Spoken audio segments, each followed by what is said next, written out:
तो ये देखो, ये आपका रैंडम वेरिएबल्स एंड पीडीएफ का कॉन्सेप्ट खत्म है, ठीक है। रैंडम वेरिएबल्स एंड पीडीएफ का कॉन्सेप्ट हो गया। तो अब कुल मिला के कंक्लूड करें कि रैंडम वेरिएबल्स एंड पीडीएफ क्या होते थे।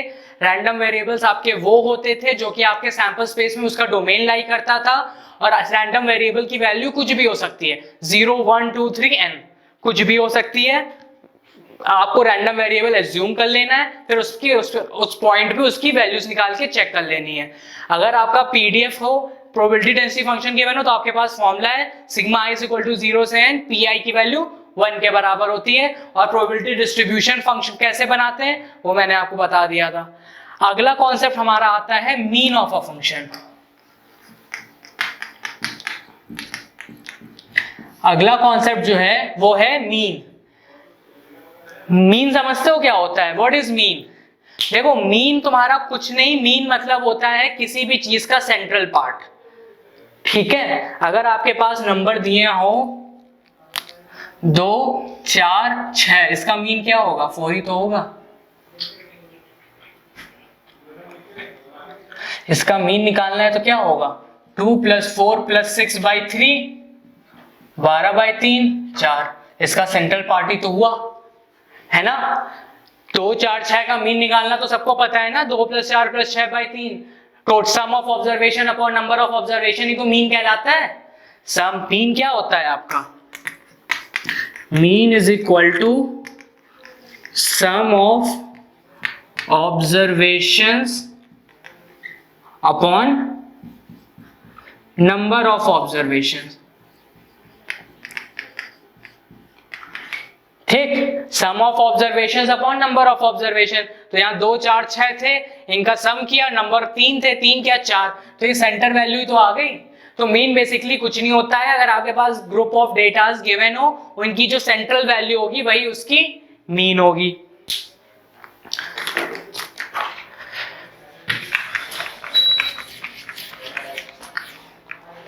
तो पहले मीन की थोड़ी सी डेफिनेशन एक लिख लें ताकि पता हो कि मीन एक्चुअल में होता क्या है।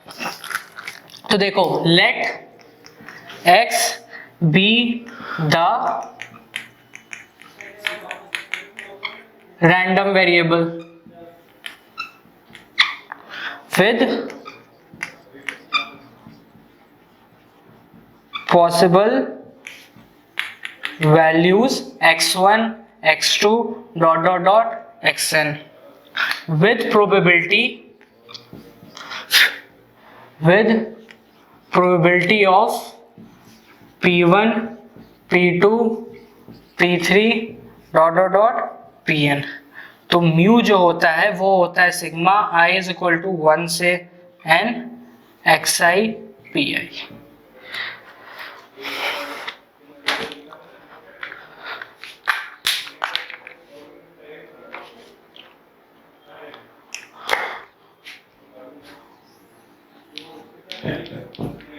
ये बात ध्यान रखो, ये मेन इंपॉर्टेंट फॉर्मूला है किसका? मीन का।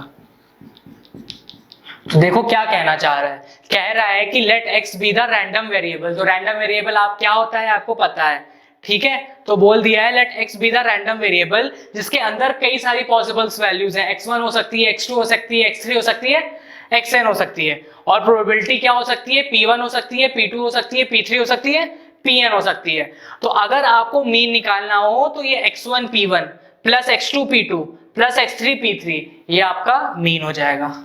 मतलब x1 p1 plus x2 p2 plus x3 p3 ... xn pn, ठीक है। तो यही कहलाएगा आपका मीन। तो मीन को हम किससे डिनोट करते हैं? म्यू से। ये जो म्यू है उससे हम मीन को डिनोट करते हैं, और फॉर्मूला क्या है? समेशन i इक्वल टू 1 से n xi pi, ठीक है। तो चलो, मीन समझ में आ गया, मीन का फॉर्मूला समझ गए क्या होता है। अब इसको अप्लाई करते हैं फॉर्मूले को। क्वेश्चन है हमारे पास, a pair of dice is throne,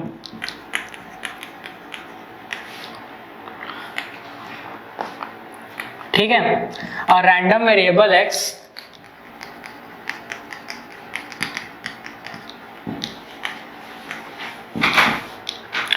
be the sum of number that appeared on the two dice. Find mean.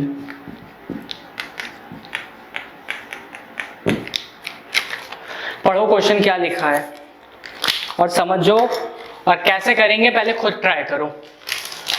इसको कैसे हम सॉल्व करेंगे पहले इसको खुद ट्राई करो, उसके बाद तो मैं तो बताऊंगा ही। क्या लिखा है पढ़ो। अ पेयर ऑफ डाइस है, तुम्हारे पास दो डाइस है, उसको दोनों को उछाला गया है। और रैंडम वेरिएबल तुमने x को सेलेक्ट किया जो कि क्या है, sum of numbers that appeared on the two die. जो डाइस पे नंबर जो सम आ रहा है, जैसे एक मान लो इस डाई पे आया 1, इस डाई पे आया 2, तो इसका सम क्या हो गया 3। ठीक है, ये बोलना चाह रहा है। तो sum of number that appeared on the two die, तो तुम्हारा मीन क्या होगा, तुमसे ये पूछा है। तो अब मुझे बताओ xi क्या हो जाएगा, 1 2 3 4 5 6। yi क्या हो जाएगा, 1 2 3 4 5 6। कैपिटल X क्या हो जाएगा,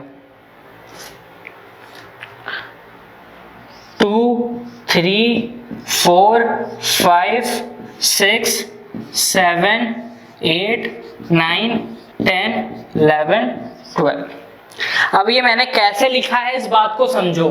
xi मेरे वो सारे नंबर्स हैं जो तुम्हारे पहले थ्रो ऑफ डाई में शो होंगे। आइदर 1 होगा या तो 2 होगा या तो 3 होगा या तो 4 होगा या तो 5 होगा या तो 6 होगा। yi तुम्हारे वही नंबर्स हैं जो थ्रो ऑफ डाई में शो होंगे, तो 1 2 3 4 5 6। और कैपिटल X तुम्हारा क्या था, sum of number that appeared on the die. तो बताओ जब दो डाई का सम करोगे तो क्या वैल्यू कभी 1 देगा? 1 तो तब देता अगर एक डाई पे 1 आ रहा है, दूसरे डाई पे 0 आ रहा है। 0 तो कभी आता ही नहीं है, इसलिए इसके जो स्टार्टिंग होगी वो 2 से होगी। फिर 1 + 1 2, 2 + 1 3, 3 + 1 4, 4 + 1 5, ऐसे हो गए 3 + 3 6, ऐसे करके 1 से लेके मैक्सिमम कितना तक जाएगा, 6 + 6 12 तक। तो मैंने ऐसे 2 3 4 5 6 7 8 9 10 11 12 तक लिख दिया है। कोई दिक्कत है इतने में? कुछ खास नहीं किया है मैंने।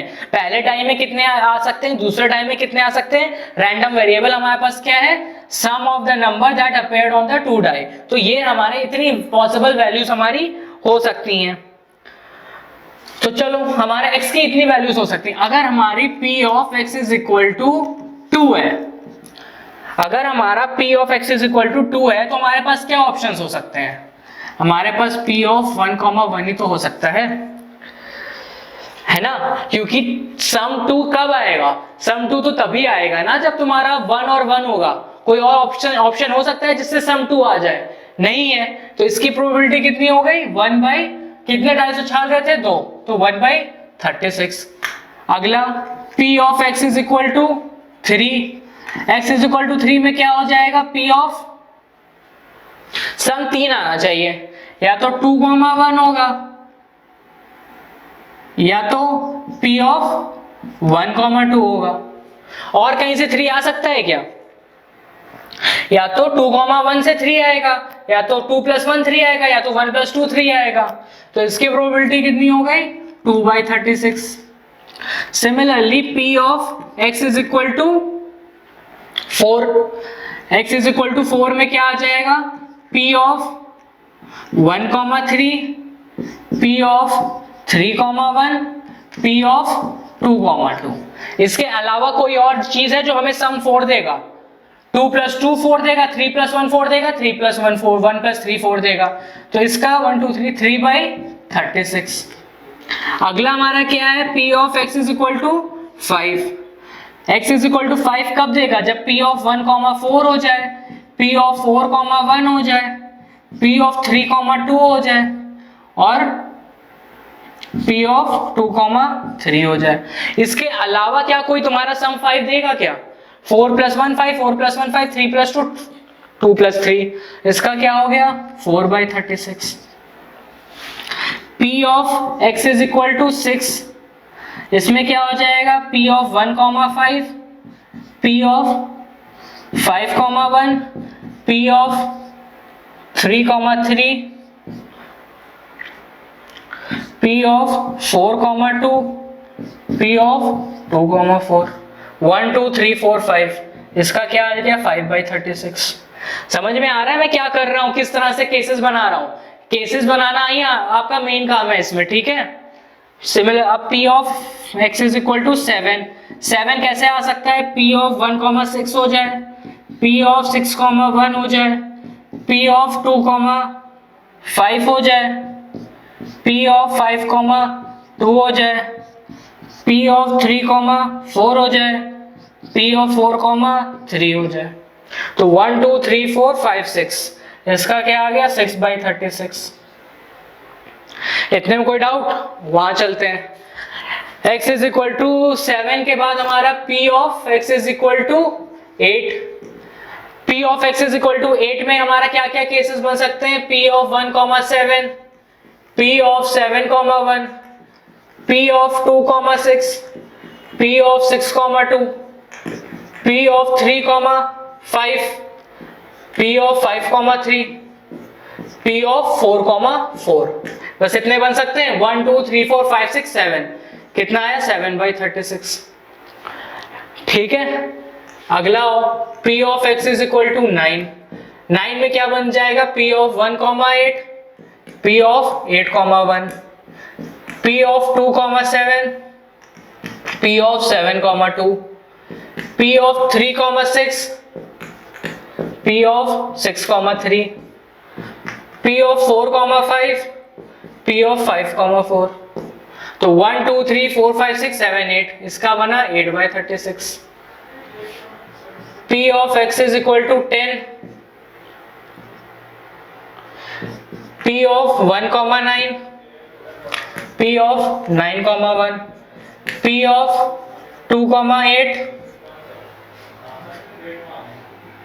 P of 8,2, P of 3,7, P of 7,3, P of 4,6, P of 6,4,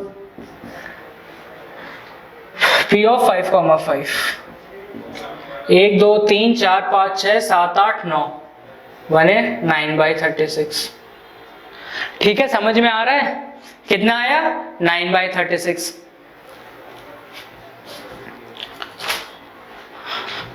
ये सारे केसेस आपको बनाने पड़ेंगे, तब आपको पूरे नंबर एग्जाम में मिलेंगे। ठीक है, ये 9 के बाद यहाँ 10 लिखा, यहाँ 11 लिखा, यहाँ 12 लिखा। अब P of x is equal to 11 में क्या बनेगा, P of 1,10, P of 10,1, P of 2,9, P of 9,2, P of 3,8, P of 8,3, P of 4,7, P of 7,4, P of 5,6, P of 6,5। तो 1 2 3 4 5 6 7 8 9 10, कितने आया 10/36। और लास्ट हमारा बनता है P of x is equal to 11, क्या हो जाएगा 1,11, 11,1, 2,9, 11 तो कर लिया है ना, सॉरी 11 कर चुके हैं। P of x is equal to 12, क्या हो जाएगा 1,11, 11,1, 2,10, 10,2, 3,9, 9,3, 4,8, 8,4, 5,7, 7,5, 6,6। तो 1 2 3 1 2 3 4 5 6 7 8 9 10, 1 2 3 4 5 6 7 8 9 10 11। तो ये बना आपका 11/36। देखो इतना सब कुछ करोगे तब जाके तुम्हारा बनेगा। तो तो देखो वैल्यूज क्या क्या आई हैं, 1/36, 2/36, 3/36, 4/36, 5/36, 6/36, 7/36, 8/36, 9/36, 10/36, 11/36। तो आपको ऐसे, अब यहाँ पे देखो एक पैटर्न फॉलो कर रहा है 1 2 3 4, ऐसे डायरेक्टली वहां लिख मत देना एंड सो ऑन, ये पूरा सेट शो करोगे तब आपको नंबर मिलेंगे। ठीक है, इतना तो आपने कर दिया। अभी आपको निकालना क्या है, मीन निकालना। अभी तो आपने सारे पॉसिबल केसेस बनाए, आपने जो रैंडम वेरिएबल्स डिफाइन किए थे उनकी क्या क्या प्रोबेबिलिटी होने की हो सकती है वो आपने बताया अभी। तो अपना काम अब क्या है, ये बताना मीन। अब मीन कैसे निकालेंगे, इस चीज को मैं रब कर रहा हूं। मीन निकालने के लिए क्या करो, इसको जरा टैबुलर फॉर्म में रिप्रेजेंट करो।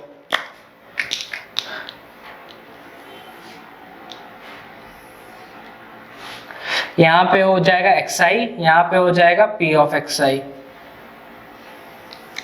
x की वैल्यू कहां से स्टार्ट की थी हमने, 2 से, 2 3 4 5 6 7 8 9 10 11 12। ठीक है, तो इतने ही तो रैंडम वेरिएबल्स थे, 2 से 12। 2 पे वैल्यू कितनी आई, 1/36, 2/36, 3/36, 4/36, 5/36, 6/36, 7/36, 8/36, 9/36, 10/36, 11/36। इस तरह से आपकी सबकी वैल्यूज आ गई। आपने इस तरह से पीडीएफ फॉर्म में इसके डिस्ट्रीब्यूशन फॉर्म में रिप्रेजेंट कर दिया। बस अब आपको मीन चाहिए। मीन क्या होता है, मीन जो होता है वो xi pi का समेशन होता है, यही तो होता है xi pi का समेशन। तो क्या हो जाएगा, 2 into 1/36 plus 3 into 2/36 plus 4 into 3/36 plus 5 into 4/36 plus 6 into 5/36 plus 7 into 6/36 plus 8 into 7/36 plus 9 into 8/36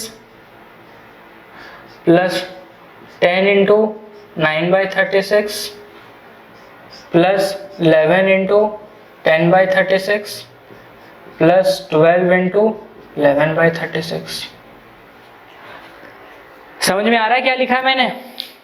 करा कुछ नहीं है, xi pi का सम 2 into 1/36 plus 3 into 2/36 so on, यही तुम्हारा मीन है। इसको अब सॉल्व कर लेना, तुम्हारा आंसर आ जाएगा। तो ये छोटा सा क्वेश्चन 3 लाइन का देख रहे हो कितना लंबा है, ये पूरा ऐसे सारे केसेस बनाने हैं, फिर ये पूरा डिस्ट्रीब्यूशन टेबल बनानी है, उसके बाद समेशन si pi करके हमारा आंसर आ जाएगा।